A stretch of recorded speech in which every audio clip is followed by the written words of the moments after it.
What's really good, my people? Welcome into No Catch Up Sports Talk via Chicago. I'm your host, Sean Little, Big Nick the Quick with me.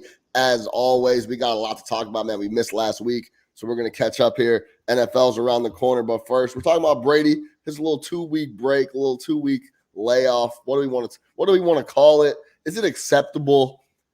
Why wouldn't it be acceptable? We'll talk about that.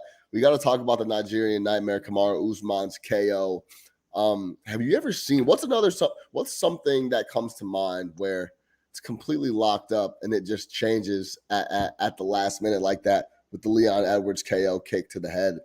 The word I wanted to use for it, Nick, was lucky, but I knew that was extremely wrong and disrespectful. So I want to talk about what we can call that and how that what would be what's a fitting description for what happened, and then we'll get into Jason Tatum. He talked to I'm blanking. I just blanked on her name, but he had an interview with Taylor Rooks, and he talked about superstars, and he was talking about some other players, and he talked about his hand being broken in the finals, and taking the brace off for the cameras and not taking it off. Oh, interesting interview. I didn't even know that. Yeah, we got a clip of that, but we'll talk about Jason Tatum and he pulled a LeBron. He talked some LeBron stuff, so we'll talk about that. And then we'll close it with Diana Rossini of ESPN said the Bears are going to be the worst team in football. I have the clip. We'll talk about that, break it down. You already know we're back. No Catch Up Sports Talk via Chicago. Lock in. Now look at Mossy.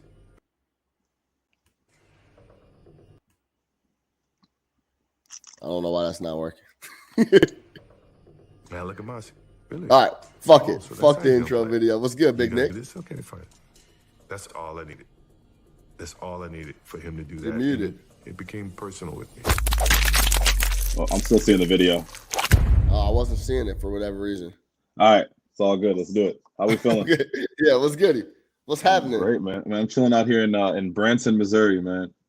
Shout out the Midwest. Yeah. Yeah, I see. I saw the hotel in the background. I'm in the telly.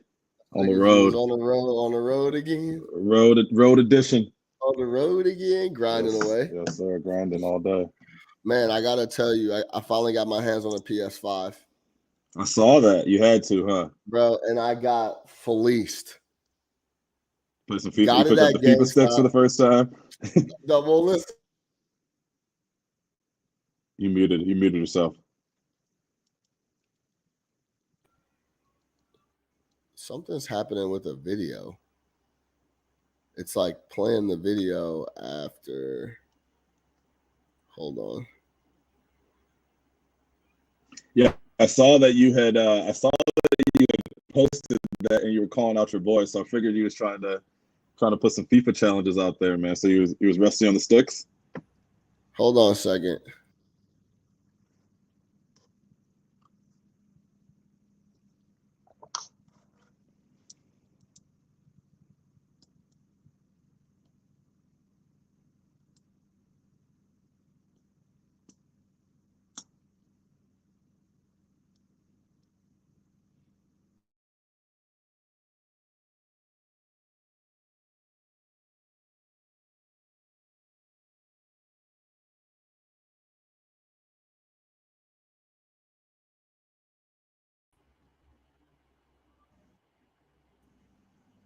Yo, you got me?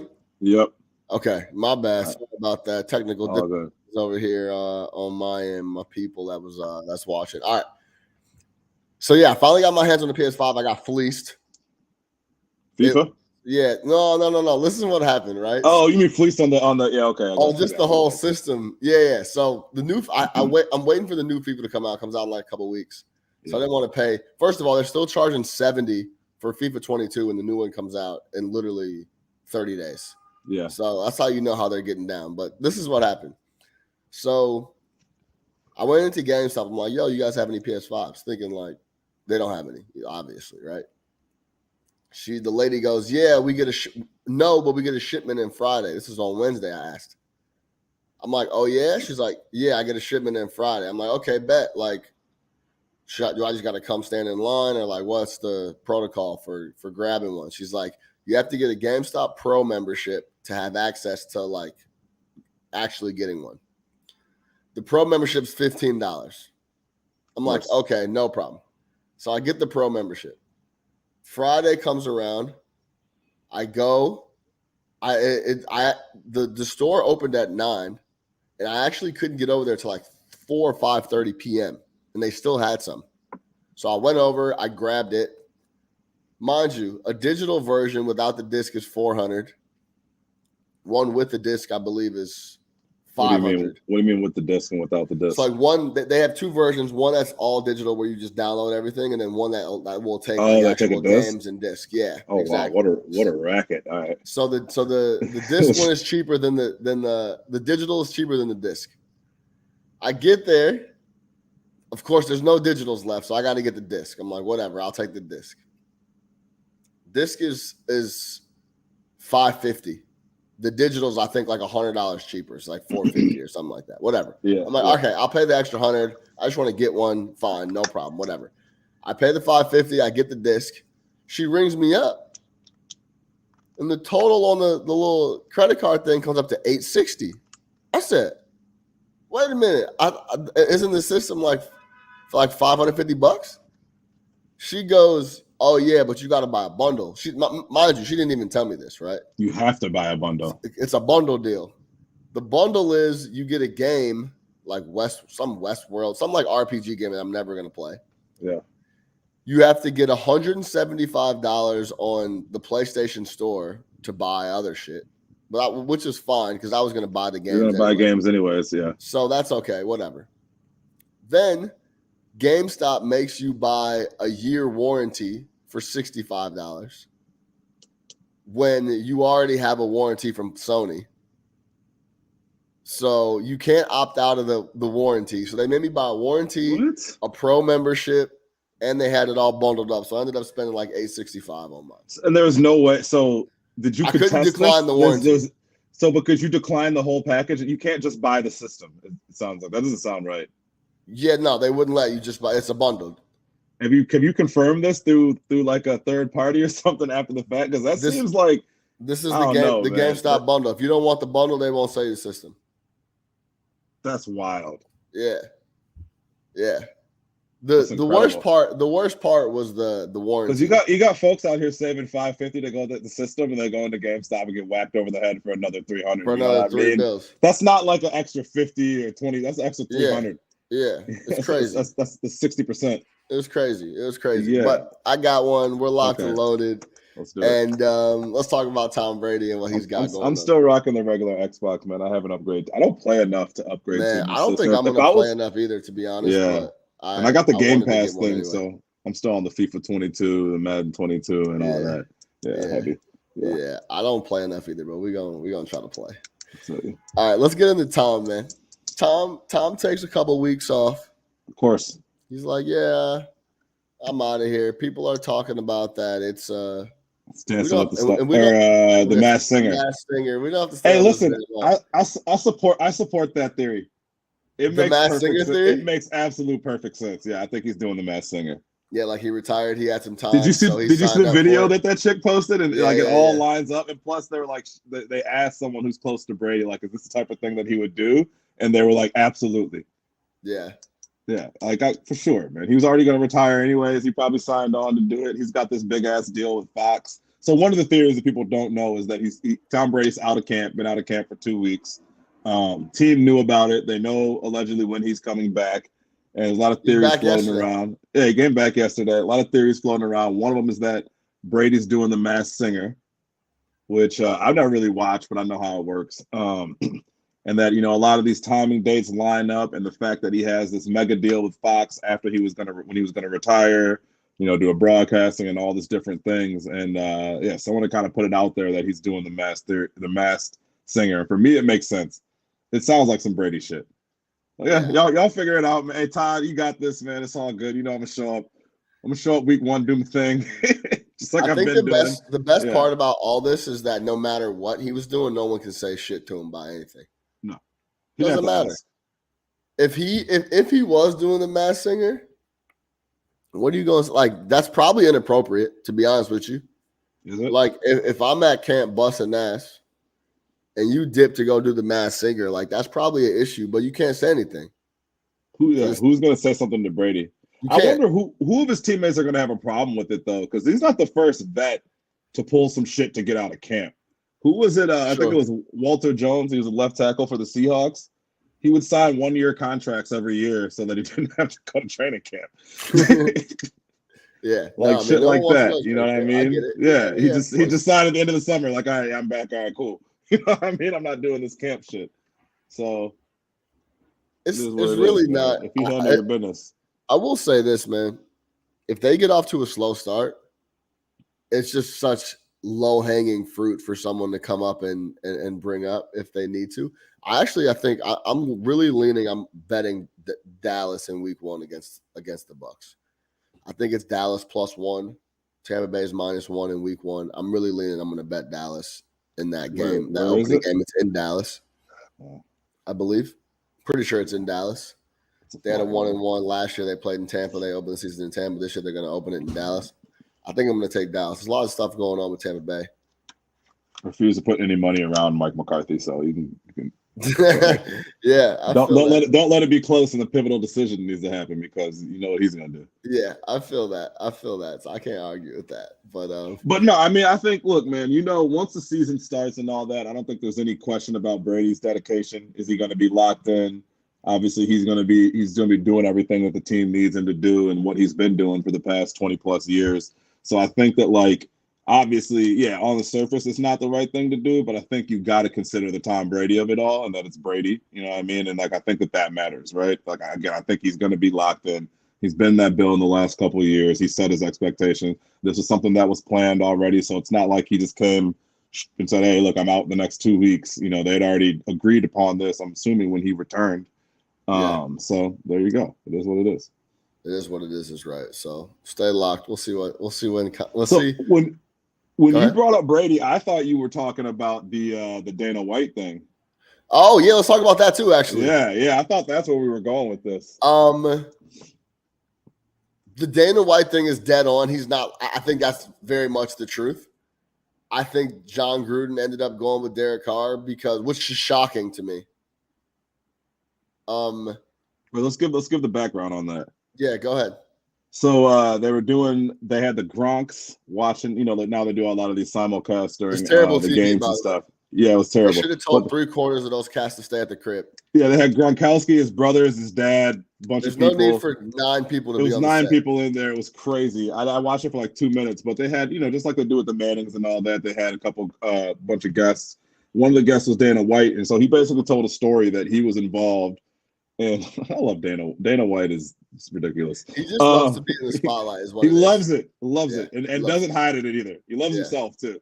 But shout out to him, man. He's built. I was thinking about the other day. He has built that league into a mega attraction, man. So obviously he's done a great job. But either way, he's on there talking about it, and he said basically he was brokering a deal between the Raiders and Tom Brady and Gronk's people to bring Brady and Gronk to the Raiders. He said it was pretty much a done deal, and at the last minute, Gruden pulled out and decided I didn't want to do this. Brady and Gronk went to Tampa Bay. The rest is history. Won the Super Bowl, which is funny because then they pulled that clip up against the old clip of Brady on the Shop, where he was talking about, we did have one team I thought I was going to go to, and at the end they pulled out, and they said they're going to stick with their current guy, and I was like, you're going to stick with this motherfucker? So obviously, they brought that together, and he was talking about the Raiders and Derek Carr, which I thought was hilarious, right? So and it's funny because we watched that Hard Knocks that year, and it was clear that Gruden didn't fuck with Carr. Yeah, so it seemed like it, yeah. Something must have changed to where he's like, yeah, I'm going to stick with Derek instead of going with Tom because that seems like a no-brainer.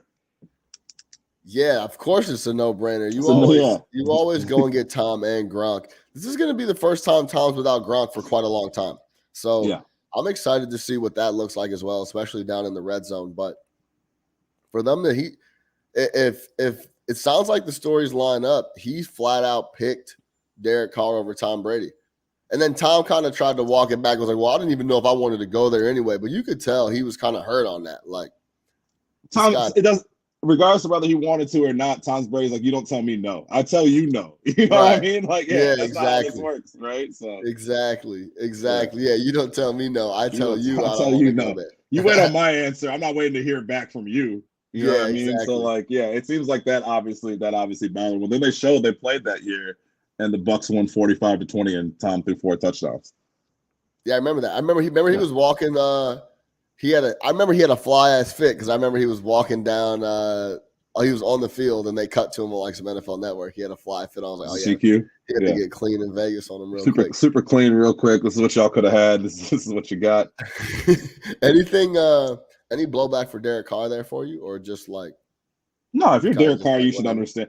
Look, man, I'll say this about Derek Carr. He seems like a pretty even-keeled guy that kind of rolls with the punches. Like you had to with everything the Raiders went through last year. You had players killing folks. You had your coach getting caught with the emails, and they still kind of, played well despite all that. Playoffs, yeah, he gets it. I actually like Derek Carr, man. I think he played well last year. I think he's fine. I don't think he's elite. I don't think he's, you're not going to say, hey, Derek Carr, put the team on your back.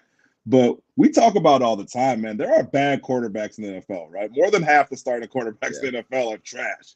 Yeah. So, and Derek Carr, I don't put him in that category. Like there's guys you can win with. You can win with Derek Carr if you do the right things. You might not win because of Derek Carr, but you can win with Derek Carr. So I'm sure he looked at that and said, I understand it. Yeah. I'm bullish on the Raiders. I'm bullish on the Saints. Yep. Who's another like middle tier squad I'm bullish on? Those two for sure. I'm very excited to see play ball. I think the Saints are going to be really good. I don't know about really good. Jameis stays healthy. They'll be very competitive, and I think who's the Saints head coach? McDaniels, Josh McDaniels. Oh yeah, it's Josh. Yeah, that's what I'm saying. No, Josh is in the Raiders. Who did you say? The Saints? I said the Saints. Oh, the Saints head coach is this guy. I don't want to mess up his name, but it's the old. He's been there for 19 years. He was behind Peyton. He was the offensive. Dennis Allen. Dennis Allen's the defensive coordinator. Yeah. Okay. Yeah. So he's been there forever. Yeah. So, okay. They did promote him. I'm bullish on both squads. I don't think it'll be a huge turnover there in New Orleans and the same in Las Vegas. So I'm excited to see them. All right, let's talk about this. Let's talk about this KO really quick. Kamaru Usman, the Nigerian Nightmare, the best nickname in sports, by the way. That might be the hardest fighting nickname of all time. The Nigerian Nightmares, and he is a nightmare, and he's a nightmare. It fits everything about him, his style, everything. He's a nightmare. Sure. He crosses. He could strike. He could wrestle. Probably one of the best wrestlers. He can go to the grave. He can do everything, right? Pound for pound, number one. Pound for pound, number one, best fighter in the world, especially at the welterweight, right? He loses round one, and we're talking about the Leon Edwards fight. If you watch the fight, this is the fight we're talking about. He loses round one. He gets taken down for the first time in his career. Before that, he had never been taken down ever. Mm-hmm. He gets taken down for the first time in his career. And then so it's a 5-round fight. He then goes on to dominate round 2, 3, 4, and all of 5 until the last minute. Yeah. Leon Edwards throws a dummy cross left.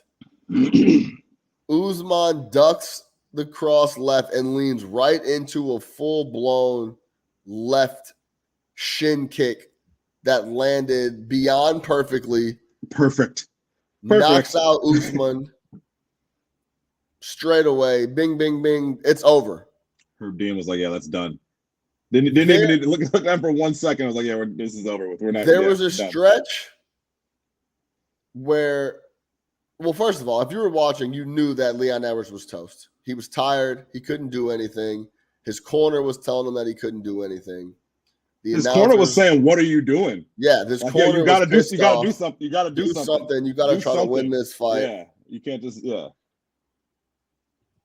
Rogan and the boys are essentially saying Leon Edwards got his shot and didn't really show up. Writing his obituary live on That's what they were saying. They were writing his obituary. Now it goes from Leon Edwards getting his shot to then going back to, top 2 or 3 contender to being the only person to take down Kamaru Usman and then knock him out and take his belt, all in a matter of 55 seconds. Initially, when I'm watching, my first thought is, like, that's some lucky shit. But that's 100% not the right way to put it. That's not the right word. It maybe fortunate is the right word. Great timing. but how would you describe what happened and how do you put, if you're trying to explain to someone what happened that doesn't watch combat sports or sports in general, how would you put the kick that Leon Edwards landed on Kamaru Usman? See, I don't know if I wouldn't use the word lucky, only because it's definitely not lucky. Yeah, it's not lucky. He's training. He's still one of the best welterweights in the world. And it was planned, right? He threw the left to get him to do that, and then immediately caught him with the kick. So even at that point in the fight where he's defeated, he's tired, he hadn't been doing shit. Like you said, he won the first round for sure. Then after that, Usman just completely dominated him. Edwards had absolutely nothing for him. But even then, in that moment, what was it, like a minute and 20 left? Right? 58 seconds. Usman is cruising to victory at that point. And he still has the mental wherewithal to make that move, right? Like he almost saw something, or he knew, like, hey, this is my last chance. I'm not going to go out here sloppy throwing like if he had thrown some haymakers and is just out here throwing shit and you happen to catch him and it's like, wow, that's luck, right? But like that was a planned strategy. Like I don't know how I would describe it other than that, like, that's why you go to the bell, right? Like that's why you got to either finish somebody or, stop bullshitting. Like you can't. It almost reminds me of, not because he was winning in this fight so much. I think you can only really compare it to boxing. It's hard to compare it to any other sport because there's no other sport where it turns like that. Yeah. Like even when you're talking about a team being up 20 in the fourth and another team coming back and winning, like that takes time. There's multiple moments. The only thing I can think of, and again, it's not because Pacquiao was winning in this fight, but it was the Pacquiao Marquez, right? Where it's just like, look, man, and we were watching that fight. I'm like, dog, he needs to protect himself, right? Yeah. But all it takes is one split second. Marquez caught him with that nasty ass shot, and it was game over. You know what I mean? It just shows, man, you can't bullshit out there. You got to stay on your toes. Usman's obviously a great fighter, but you got to stay ready, man, because these dudes are dangerous. Like all of these dudes are dangerous. All of them are there for a reason, and he's still planning shit at the end of the fight when he's getting his ass kicked, and he's clearly going to lose. And the fact that he put that together and it was so smooth, it was like that, right? The second he moved his head like this, like you said, he went right into the shin, and it was over. It was over. Instantly. Over. Herb Dean looked at him and said, yeah, that's done. Like Leon didn't even try to jump on him. He looked at him and was like, it's over. Yeah, this is done. This is done. And he feel it too, right? Like Leonardo's been doing this a long time. You feel it. It's like hitting the home run in baseball. Like you hit that sweet spot of the bat. It's like, nah. Exactly. It's a certain sound. There's a certain feel. Everything. Like, you've been doing this long enough. Like, a guy's done. So to me, man, like, it's hard. Like, really, that's how I would describe it. That's hard. Because a lot of dudes will quit. Look, I'm getting paid regardless. I'm not going to win. Why exert any more energy? It is what it is. The book is written, bro. The reason, like, it left such a bad taste in my mouth is because I kind of felt like he did give up. He did quit. It was over. Yeah. Like, you know what I'm saying? His body language, the way he was moving around. The fourth round was terrible. Yeah, it was fourth round, and you can't tell me that dude was going to win that fight. He and I can't remember who said it on the broadcast, but they said it perfectly for me. There's like, when the fighter's not looking at his trainer in the eyes, he's kind of ashamed of his performance and what's going on. And Leon Edwards was ashamed of his performance and what was going on. I think that was Cormier that said that. He was getting destroyed. Yeah. And that's why I was rubbed in such like, even when he got up and was like, look at me now, like that whole shit, I was just like, it's hard to explain what I was feeling because I just watched a guy get beat up and destroyed. Yeah. And then this might not be the best analogy, but it's like, it's a different sport. It's combat sports. This type of stuff can happen, but it's like a team like in hoops or something, getting dominated the whole game. They're down 25 in the fourth. And then if you throw the ball off the shot clock, hit the scores table, and then the ball goes in, you win. And then they do it, and then they start talking tons of shit after about how they're the best and this, that, and the third. It just rubbed But that's luck. But that I mean, part of what happened was fortune for sure. But fortune and luck are two different things, though. Yes, no question. I'm just trying to explain how because you're right. There's no question that was a combination. He practiced that setup thousands of times, I'm sure. Thousands of times. Knew exactly what was going to happen and waited for the right moment. The way it played out was perfect. but something it rubbed me the wrong way for them to come out, or him to come out, I should say. And just he was acting like he was competing and was beating him up the whole, like, you know what I'm saying? No, I don't. What's he supposed to do? Be like, yeah, no, man. I'm not shit, saying man, he's supposed to do anything. Man, I can't believe I won that fight, man. I'm just telling you. I'm just telling you how it made me feel watching it. I haven't been that, because it was a no doubt. It was over with. It was, and I mean, and forget about me having money on Usman. That doesn't even matter. Well, remember we talked. What the live line going into the 5th round had to be off the board, possibly. I mean, if it was off the board, definitely with a minute left, I would have to think. But going into that round, he had to be like -5, 10,000. Yeah, easy. Like easily, right? Yeah. I think that was just like. You think there's anybody anywhere that took that? I mean, you would have saw it on Twitter. I don't think someone would have posted that ticket, right? Even you $5. Had some crazy heart to do that.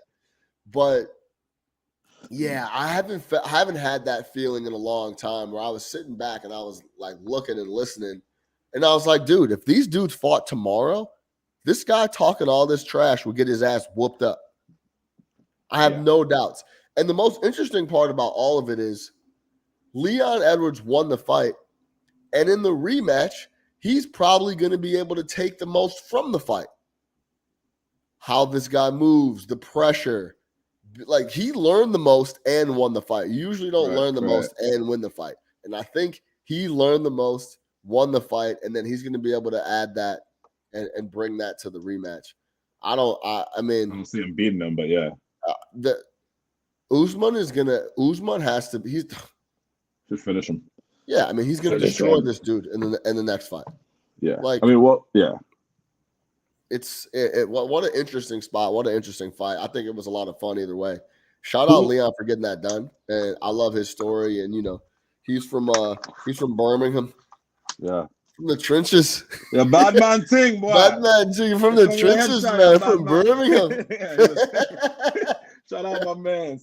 From Birmingham, man. Look at me now. The trenches. Look at me now. Bad man thing. Yeah, sin.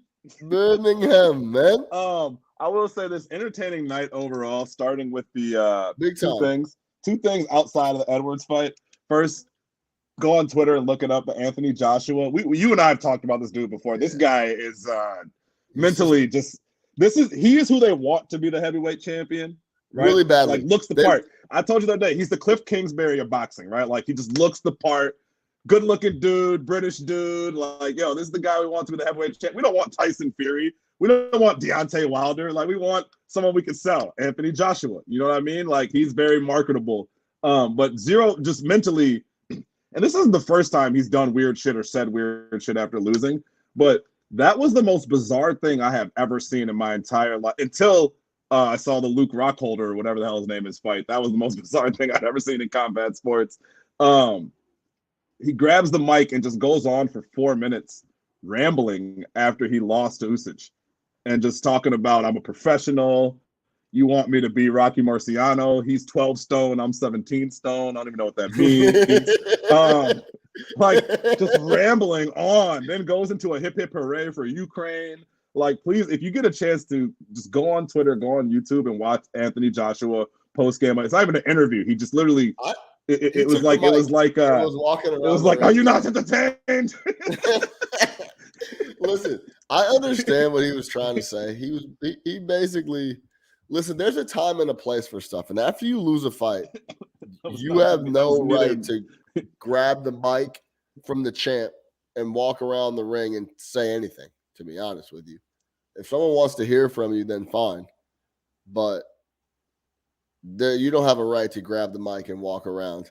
He basically was trying to say, hey, for what's going on in your home country, for you to show up like this and train like this. I saw what it did to Lomachenko. He wasn't able to put it together, and I saw you were able to put it together. So big props to you. But yeah, you don't. But that was after 2 minutes of talking about himself and making bail and shit. Yeah. If I had made bail, my life would be in a different place. Like, where's my cousin at? Like, what the fuck? Shit was crazy. And then the second thing was the fight. Was it a co-main event when my man started rubbing. That was the craziest fight. All bell to bell, blood? one of the most bizarre fights I've ever seen in my entire life in anything. Yeah, it really The was. wiping blood. It was just the whole fight was crazy. And then my man's retired promptly. He started rubbing blood on him. I knew he was going to retire too. Yeah. He was like, "Nah, I want no more parts of this. Yeah, I'm cool off this." Yeah. Great night. All right, let's get over to this Jason Tatum, Taylor Rooks interview because I think this is pretty interesting. Taylor Rooks is doing an interview with Jason Tatum, and they talk about a lot of different stuff. I highly suggest going to check out the whole interview. It's on Bleacher Report, and they talk about the finals. They talk about Tatum's hand and it being injured, and he goes through and actually shares some details about how he was trying to hide the brace from cameras and taking it on and off, and he had like a bone spur. He had a chip in his hand. He talks a lot about it, a lot of details about it, which is interesting. So I would go. Does he talk about how does he talk about hiding in the second half of the NBA Finals games? He didn't talk about that. That's the hiding I want to know about. If he wants to talk about that, because he flat out, and you want to talk about, the LeBron disappearing act against the Mavs. It's very similar. Yeah. Complete disappearing act in the second half of the finals, no question. Yeah. Just PJ Tucker in the corner, not available. Bruce Bowen in the corner. That's it. Meanwhile, Jaylen Brown's going crazy, and then they trying to move him. I know he got heat, but I don't think he got the level of heat. It goes to that. Hey, look, I told you, just like if you're cool with the media and people like you, you can escape criticism. There's certain players with that performance that are getting leveled. I think it will continue to build because he had an awesome year. Sure. That's at that point in LeBron's career, he had already been to the finals when he did that. This was Tatum's first finals appearance. You understand? You see the difference? So if this continues to happen, it's gonna he's gonna get tons and tons of flack. But if they get back, that's a little bit of the difference for sure. If they get back, that's the thing. They'll be back. When? They might be back this year. I don't think so. I think Milwaukee is. If your boy Middleton doesn't get hurt, they're not making the finals last year. So that's my cue to play this video. Yeah. We're gonna talk about this. Here's Jason Tatum and Taylor Rooks talking about superstars, and Tatum comments on Kyrie and Dame Lillard being superstars. Is Kyrie Irving a superstar? Yes, Kyrie is. So okay. Do you want me to say what I think about you? I agree. Okay. But then, is Damian Lillard a superstar? I think that Damian has all of the superstar qualities, but it's hard to put him in this moment because of he just needs a little more. But obviously, he has that in him. Needs a little more. I mean, he's got to win. He's got to get there. To me, that's some of it. So I think championships matter. Thoughts on Kyrie is a superstar, like him or not. Yep. What about your thought? What about the thoughts on Dame Lillard? Dame Lillard's a superstar. Dame Lillard's had playoff success. But didn't they make it to they made it to what the Western Conference Finals? Yeah, they've won some playoff series. He's carried his team 100%. That's when he waved off Russ and them. Yeah, I don't think Dame Lillard. He hasn't won a championship, but his teams have also been ass. And remember, you can go back through the last few years. I've been telling you about the Portland Trail Blazers. They've doubled down on the things that they're good at and completely ignored what they can't do. Anytime you're like, hey, we're not good at defense, so you go out and get Cantor and Nurkic as your front line, you're pretty much punting on the idea of stopping anybody. That's neither here nor there. But yeah, listen, man. Yeah, Dame Lillard's a superstar. I don't know what she's talking about on that. It's almost like she wanted to make one of those ring type arguments. We don't got a ring, it doesn't mean nothing. But Dame Lillard's a superstar in every aspect of the word. Look at the numbers, look at the performances, look at what he did in the bubble. He has carried that team many times. He's the face of that franchise. He's an absolute superstar. I know last year he didn't really play, right? So it's easy to be like, he's kind of off of that. But took the year off, let them rebuild a little bit, let Anthony Simmons handle it a little bit. You know what I mean? Let them move out from CJ. He had to do what they had to do. I don't know what they did this offseason. I don't think they made that team any better, which is kind of crazy since they did bottom out. They haven't really done anything to make the team better, so I'm worried about them going into this year. But Dame is who he is, man. I think Dame's a superstar without a doubt. I don't even think that's a question, honestly.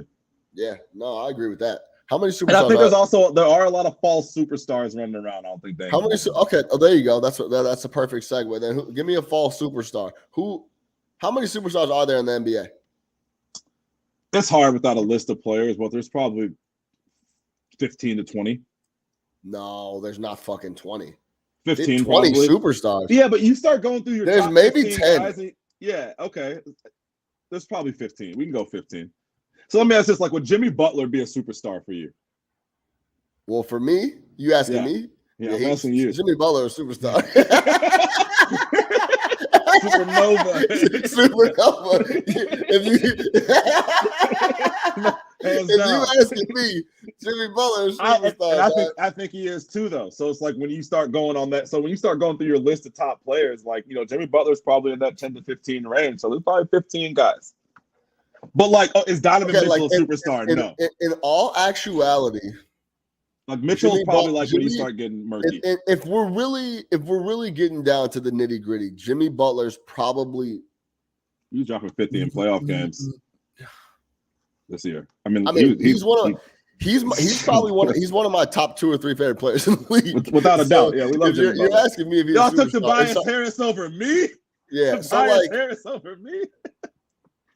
It's a tough question, man, because let's get the big guys out of the way, right? Embiid's a superstar. LeBron's a superstar. Luka's a superstar. KD's a superstar. Jokic is a superstar. Kyrie's a superstar. Kawhi is a superstar. We don't know where he's at. He doesn't fucking. This guy never plays, man. Yeah, when he does, he wins. This guy never plays. You see him in the strip club the other day? Did you see that video? I think that's an old video, but yeah. Oh, is it? First, yeah, that was funny. Kawhi's a superstar. Yeah, he hasn't played in 2 years. But okay, what about But he's a superstar. Tatum's a superstar. Huh? Or is he not? Is Tatum a superstar? Huh? Is it huh? Who? Yeah, I mean, it's hard for me not to. I can't sit up here and tell you Jason Tatum's not a superstar. Yeah, for sure. But like Jaylen Brown isn't, you know what I mean? Book's a superstar. Book is a superstar. Yeah. Book's a top 2 shooting guard in the NBA. Sure. So that's what I'm saying. There's probably 15 guys. But it's like, okay, it's easier probably to say like this guy isn't, right? Like, so is Zach LaVine a superstar? No. All right. Is how much of this is opinion based? Like how much of this is like you like them, so they're superstars? I just said Zach LaVine he plays for my favorite team. He's not a superstar. Yeah. No. I'm saying like the borderline guys. Like Paul George. Yeah, like a Paul George. If you really like Paul George, you would say he's a superstar. I don't love Paul George, so my answer is no. He's not a superstar. He's not a superstar. You know what I'm saying? I feel like we should do the research on this and bring this back as like a debate. Yeah, superstar, like a superstar or not. I think the other question, what's the criteria? The other question too is like, can you become a superstar and then not be like Russell Westbrook was a superstar? James Harden. Yeah, like are those guys not superstars anymore? They're not superstars anymore, right? Or Russell Westbrook. If you think Russell Westbrook is still a superstar, then yeah, you should. But you know what I'm saying?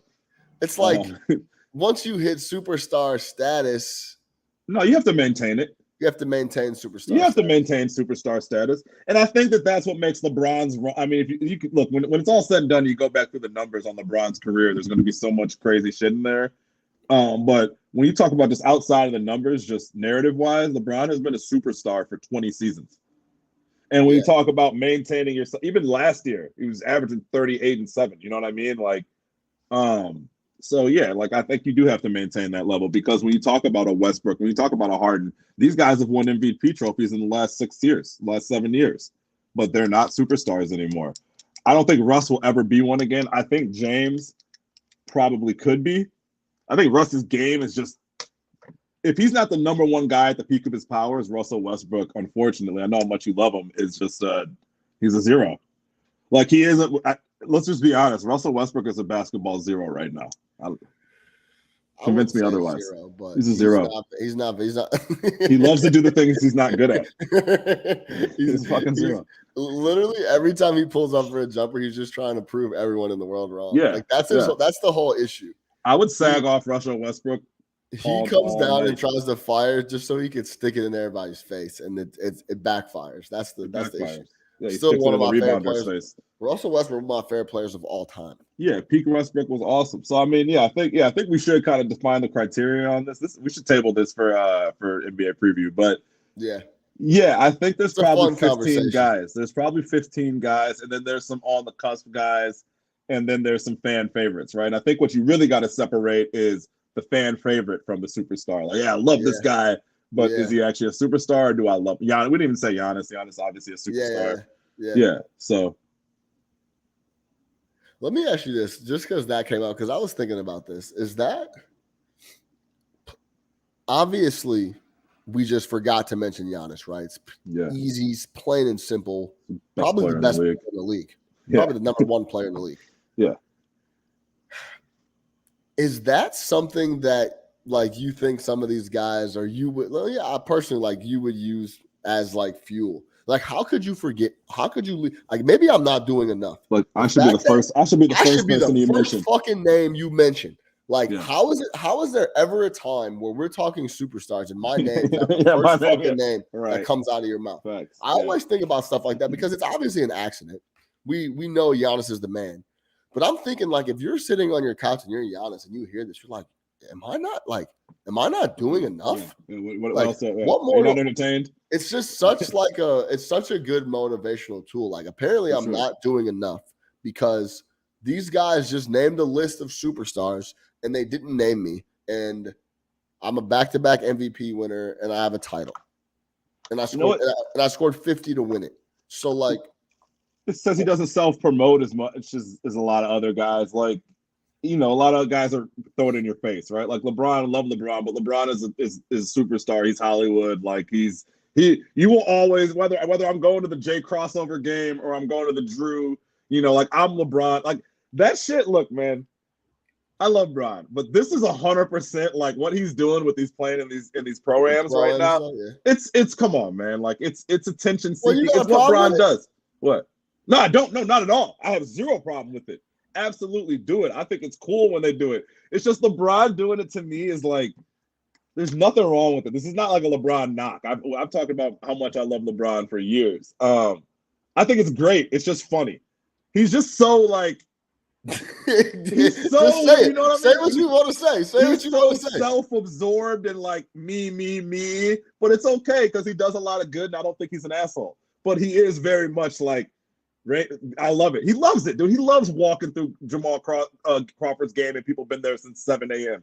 He loves coming to the Drew and, whatever. You know what I'm saying? And getting all that love. Like LeBron loves the love.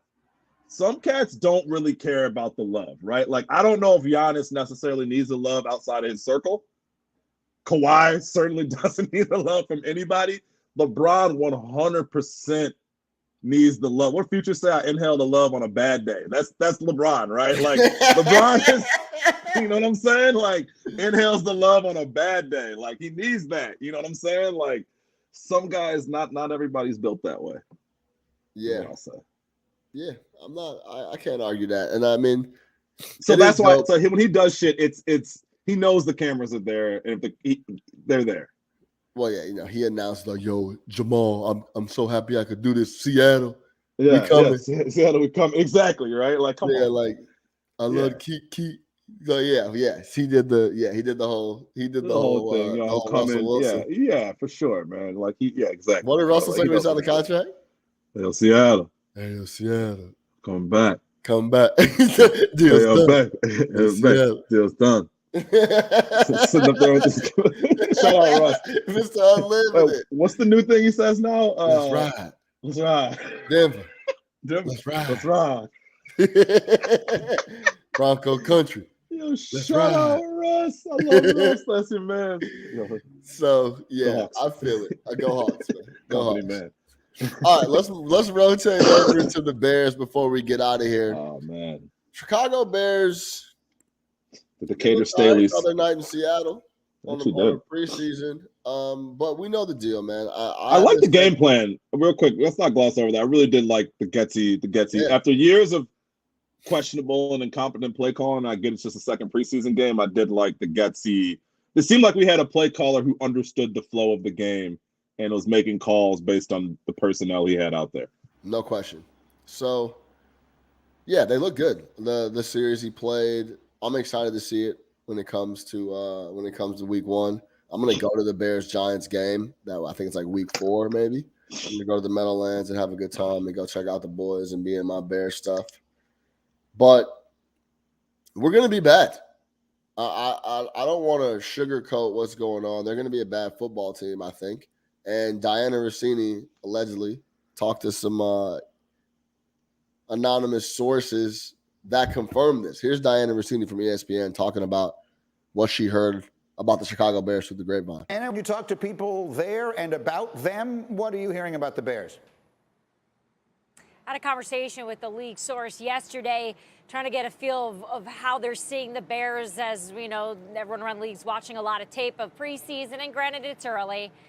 And he shared with me the Chicago Bears are going to be the worst team in football this year, right? I mean, it's only August, and I know that's probably a bit dramatic. But just based on how they look at this point, their offensive line is not good. We know this receiving core, it's not good either. And I don't want to spend this whole segment just beating up on the Chicago Bears. And, you know, I have a lot of respect for Matt Eberflus. He's run fantastic defenses. But let's just go back to that basic hiring. You have Justin Fields, a quarterback that needs to develop. And the Chicago Bears went with a defensive-minded head coach. To me, that was the start of the question marks. And then everything else Chris kind of just painted is now not really falling into place, but kind of making this very jumbled. So I think this is a really big challenge for Justin Fields because we know he needs to take that next step. And everything I hear about who he is as a guy, the kind of player, the work ethic, the leadership, all that stuff is there. Check, check, check, check, check. Who's he throwing to, though? Well, that's the question. And they brought in N'Keal Harry, and he's already injured there. Yeah, so with that, they also put up the following stat, just to kind of speak more to the talent they put around Fields. But obviously, Fields coming into year 2, so they had broke down supporting cast cap dollars, so money spent on supporting cast for teams that have a quarterback entering their second year. Patriots spent $105 million on their second year at Mac Jones. Mac Jones, yeah. Jets spent $89 million on their second year for Zach Wilson. Jaguars spent $89 million on the second year for Trevor Lawrence. 49ers spent $72 million on the second year for Trey Lance. On a team that was already good. On a team that was already good, right? The team made the NFC Championship game, correct? Yep. Spent another $72 million to support their guy. Chicago Bears spent $57 million. $57 million on a team with glaring needs, right? And I want to give Ryan Poles the benefit of the doubt. I want to give him a chance. We haven't even seen the team that he's putting on the field. Like Rossini said, like Eberflus, I want to give him a chance. It seems like he's, I've listened to the press conferences. It seems like he's a straightforward football guy, right? And like, I don't want to keep talking about Nagy, but after years of being lied to, right? It's refreshing to hear a guy get up there and it seems like he's just pretty straightforward and tell the truth. But man, it just seems like to me, every other team over these last few years that have drafted a quarterback that they believe in, while they have that quarterback in the first 4 or 5 years on that rookie contract, have just loaded up and spent a ton of money, right? You talk about the Chargers just did it this offseason. You talk about the other teams that we mentioned. You talk about when Mahomes was young. You talk about when Allen was young and the Bills went out and got Stephon Diggs, right? You talk about even the Rams with Goff, right? With Goff, they loaded them up with a bunch of supporting cast to almost just kind of coast these guys along, to give them a ton of confidence, to give them a ton of good players to play with. And it seems like the Bears are just doing the exact opposite, right?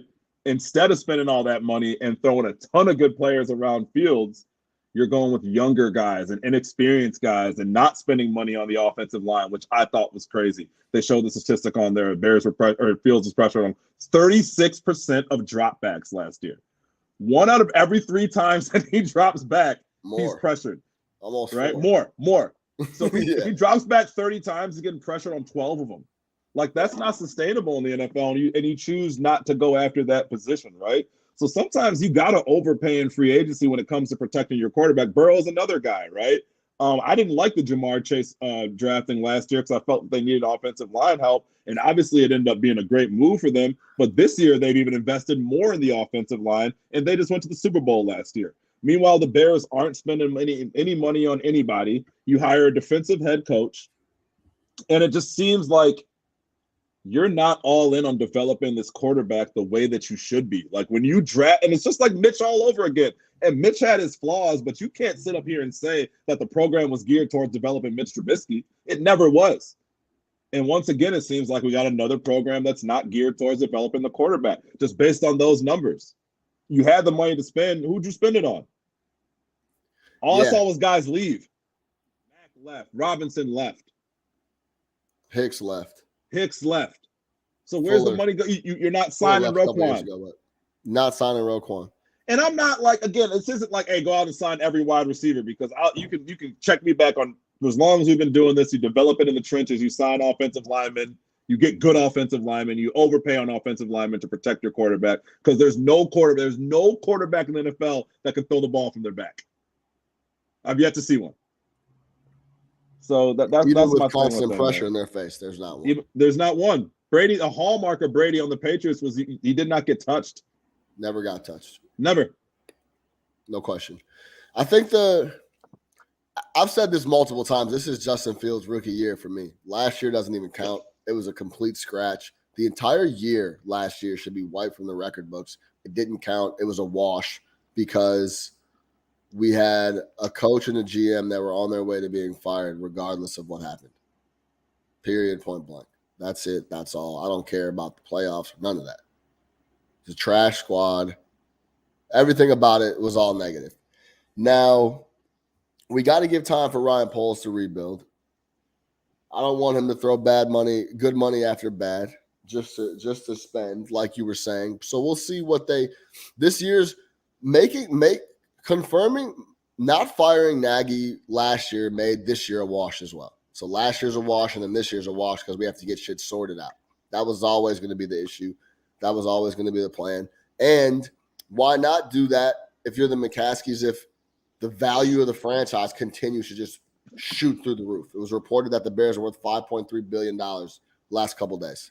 So who cares if you have to – who cares if you have to take a year off of winning because you don't want to double dip and pay two coaches, whatever. It doesn't matter, right? My biggest problem with this was I quote tweeted that video was people were in the comments saying, Rossini, what an idiot. She doesn't know what she's talking about. The Bears aren't going to be the worst team in the league. They're going to be like the third or fourth worst.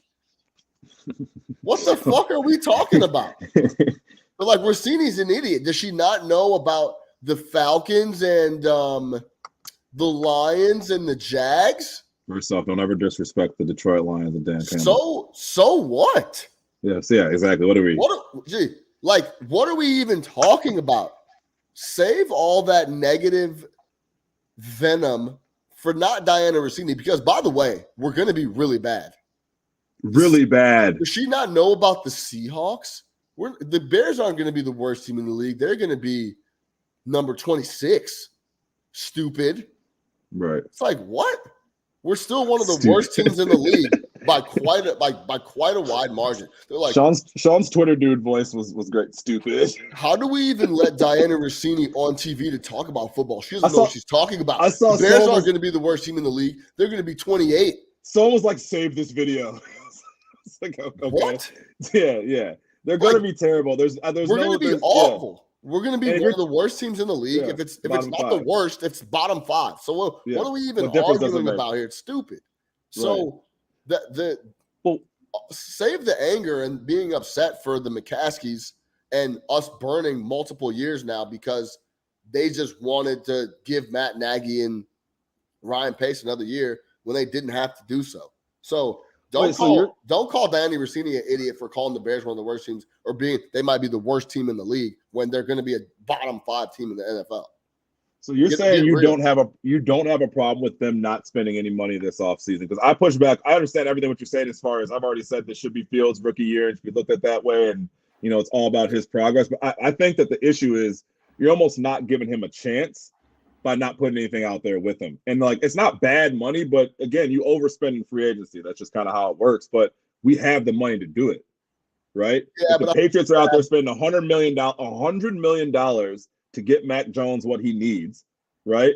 Because they understand what that can do for his development. Because again, if we can't evaluate Fields on his back. There's too many holes to fill. They so you just choose not to fill any of them? Apparently the plan is there's so many holes to fill that we're gonna wait till we have, because they're gonna have buku's amount of cap space next year. Yeah, right? but that's another year closer to having to pay Justin Fields if he's that guy. Yeah, that clock is ticking, right? No question. Kyler Murray get paid early. But the clock's not ticking because then you franchise like that. They're not worried. They're not thinking about that deal. Right. Okay. That's like probably the last thing they're thinking about. Yeah. And that's what I'm saying is right. This is also the thing. Ryan Poles. This is why it's all fucked up, and we should have fired them last year, because this is Ryan Poles' first year. He's getting in there. He's getting the bearings. He doesn't want to come in there and just start firing money all over the place. He's like, let me evaluate. Let me see what's up. I got my coach. I'm just telling you, this is just my opinion on like the culture around the squad right now. Let's get a solid coach in here. Let's figure out. Let me get rid of the people that don't want to be here. Let's get Mac out of here. Let's get Hicks out of here. I don't want to. It seems like, I don't know if this is coming from ownership or whatever, or Phillips or whatever. That has to be from ownership to not spending. But it doesn't seem like I don't want to say this because I don't know, but maybe they're letting Ryan Poles know, like, yeah, be cool on spending the money till we get this shit in order, and then we can maybe do that next year. Because there's no reason you wouldn't sign Roquan Smith to a deal. I don't understand that. I don't get it. Maybe he's asking for too much. I understand that, but there's no reason you wouldn't sign offensive lineman though. How can you evaluate Fields this season if the line got worse? Yeah. Like, how can you evaluate again? Like, I get not going out and splurging on everything, but let's at least, like, hey guys, let's solidify the offensive line so that we can evaluate Fields on his feet. Because there's no, if he's getting killed, don't you remember what was the guy Texans, David Carr was sacked 72 times as a rookie. You don't recover from that. Like, it doesn't matter who you are, you can never bounce back from that. Your confidence is gone. Every time you go back there, you think you're going to get killed. Unless you're Joe Burrow. Unless you're Joe Burrow. Yeah, and even then it costs mentally. It also costs you a leg injury too, right? So, like, you don't want to go down that route. You don't, and he's hurt again. He got his surgery in the offseason because they have not protected him. What they do this year, they went out and signed a bunch of offensive linemen with that money. So we're gonna stop fucking around. We got not lucky, but we did our thing last year. But like, it's not sustainable to have him on his ass like this. It's also, we're about to invest 300, 400, 500 million in them in a couple of years. So for me, I get not going out and splurging on receivers. I absolutely understand not splurging on running backs. But to me, we went the conservative route. I think we know. But get an offensive line. Yeah. Well, yeah, I agree. You can't fuck around with no offensive line, man. You just can't, especially because it's been a problem for 3 years now. Yeah. No question. It's been a problem for more than 3 years. It's been a problem since Cutler. Yep. I don't get it, man. Like, and like, the best teams have good offensive lines. There's no good offense in the NFL that doesn't have a good offensive line. Especially too, because we have a good. Russ got out of Seattle because they wouldn't protect him. We have a good young running back. Yeah, he's fine. Couple. Yeah, matter of fact, Herbert, we got David Montgomery there. Those are 2 good young backs. Yeah, you got Komet. Looks like they're finally trusting him in this coaching staff. Clearly, the last one did not. He looks fine. Yeah, these are the same guards and conversations we have every year. But there's nothing worse than going into an NFL year knowing your team is about to wash it out, and that's exactly what we're about to do. And then we'll see. We'll see how it shakes. I hope Justin stays locked and can make a couple plays. But yeah, man, there's no targets. There's Komet. There's Mooney.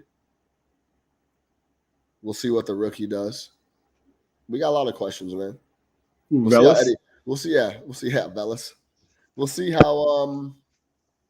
see how Eddie Jackson shows up.